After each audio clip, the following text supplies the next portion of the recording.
that. He got it. Touchdown.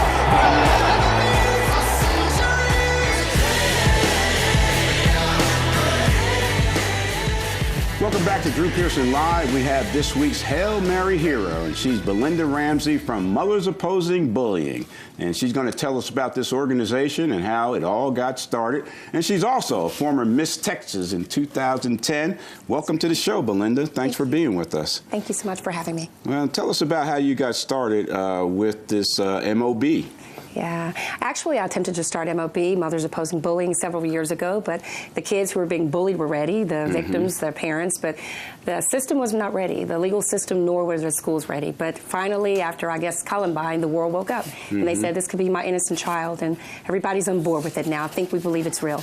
And you got a walkathon coming up. Let's talk about that a little bit, because that's a big fundraiser for you, and it's going to also bring awareness to the cause as well. Absolutely, yeah. The walkathon is extremely important to us because it's going to help fund the national 1-800 hotline that M.O.B is launching later this year. So all the proceeds from that are going to certainly help in a big way. We've partnered with J.P. Chase in that event, and is this upcoming in 2 weeks, actually, March 28th at Anderson Bunner Park. Nice. And you can go online and register for that event at www.mothersopposingbullying.org. Nice, nice. Okay. And now, you were a former Miss Texas. That's right. pretty cool to win that, huh? Yeah, that's pretty cool. It is. Do you use that platform and that notoriety to get this word out about bullying and the problem we have with that? Absolutely. In fact, that was when I relaunched my M.O.B, Mothers Opposing Bullying, because as I stated prior to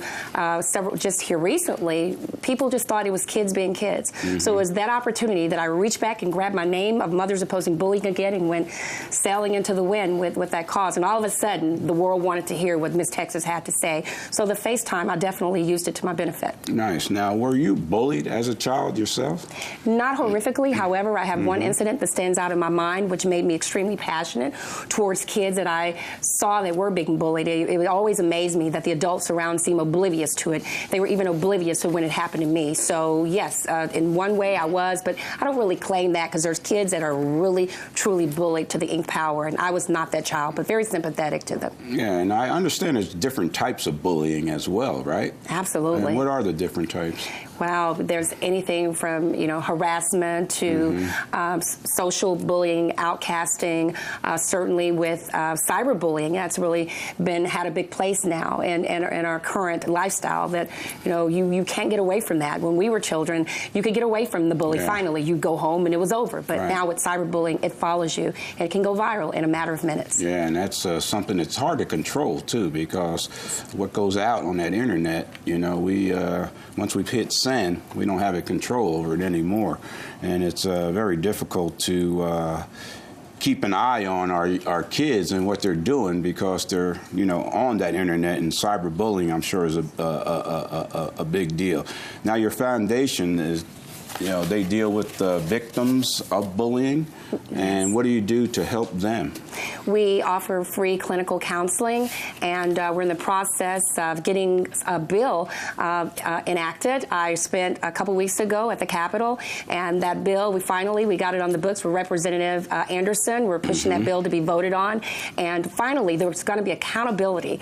For so long, kids who have bullied have not had accountability. So a lot of the healing comes from something being done to the perpetrators. So we do offer the counseling, and we are a 360 full-scale program. We work in every gamut. I also work with the county commissioner's office in Dallas from that end of it as well. So with the truancy courts, we find that many kids become truant as a result of being bullied. They have no desire to go to school. They become nauseous at the thought of going to school. So now those cases are going to come to us, and we'll be able to heal the victims, and we're working with the bullies as well. We also have a program for them. Yeah, this is not sexist either. It's boys and girls that are being bullied, right? Absolutely. As recent as just early part of this week, we had another child who took their life, so it's not ending. Yes. Yeah. So tell us one more time about the walkathon you have coming up so we can make sure we get that full participation out there for you on March 28th. Yes. The walkathon takes place on March 28th at Anderson Bunner Park, located at 12829 Park Central Drive, about a block away from Medical City Hospital in Dallas. Nice. And you have the options of 1, 2, 5, 10, and 14K walk or runs. And it's no special talent that's needed. You just get out there and walk. We have everything from kids coming to grandmas. So teams, sport teams, whatever you have, bring them on out and join us for the walk. Well, I thank you for joining us here on Drew Pearson Live, because you are a true Hail Mary hero for what you're doing to bring awareness and attention to this problem of bullying in our society. Thank you for being with us, Belinda. Thank you so much for having me. You can get more information at mothersopposingbullying.org. Coming up next is the Dallas Movie Minute. Paul Salfin is here, and he's sitting down with Des Patel to talk about the new sci-fi thriller, Chappie. And you don't want to miss that. We'll be right back after this.